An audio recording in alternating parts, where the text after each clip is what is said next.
Arlene, I want to come back to something you said there, which was about unions often getting overly politicised and getting a little bit out of touch with their actual membership.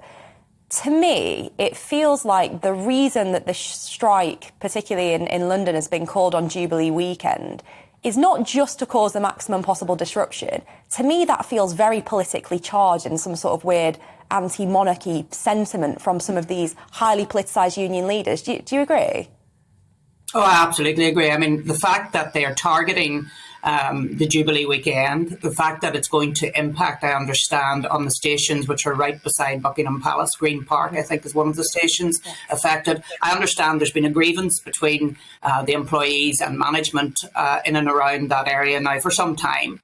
Why it hasn't been dealt with, I don't know. But to target Jubilee weekend is malicious, and it actually is very damaging, I think, for those of us who want to celebrate the Jubilee weekend, to look on and say, you're only doing this because it's a celebration of the monarchy, and you're doing it this weekend to cause as much annoyance as you possibly can.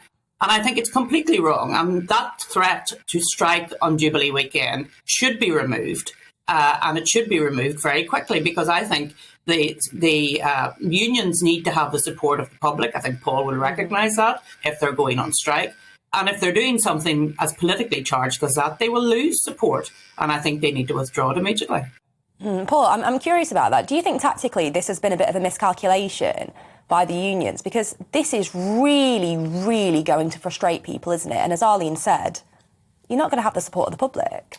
Well, I mean, I guess we'll have to wait and see. I think that it's not just trade unionists who are quite angry at the situation that they're finding themselves in at the moment. I think it's millions of workers across the country, not just in the public sector, but the private sector as well.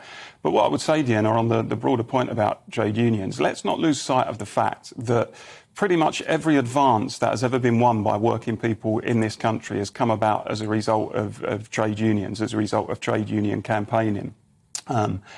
Whether it's the national minimum wage, whether it's decent health and safety laws, whether it's annual leave, for example, protections in the workplace, decent pay and conditions and pensions and so on. No employer or government ever comes along to a group of workers and hands them these things on a plate. Workers have to organise through their collective institutions and to fight and to struggle in order to secure them. And that's historically what the trade union movement has done in Britain. Now, that doesn't mean, of course, that every action that is ever taken by a trade union everybody has to agree with, but it certainly is to recognise the importance of trade unions in delivering for workers over the generations. And there are workers today who enjoy much better conditions of service and better protections in the workplace, not just in the public sector but the private as well, as a result of that sustained campaigning by trade unions. Let's never forget that. Well, of course, Arlene. I just wanted to ask Paul about the poll that was carried out in education unions, which has come back to say that only 30% believe that they get the support that they need. I have to say that is reflected in my experience when I was a member of the Legislative Assembly here in Northern Ireland. When I went to trade unions to try and get them to support some of my constituents, they would support them so far, and then they dropped them just as they were about to go into a tribunal. So I recognise that statistic, and I have to say it is disappointing that actually unions aren't supporting the people that they should be supporting, and instead involving themselves in politics. Do you recognise that?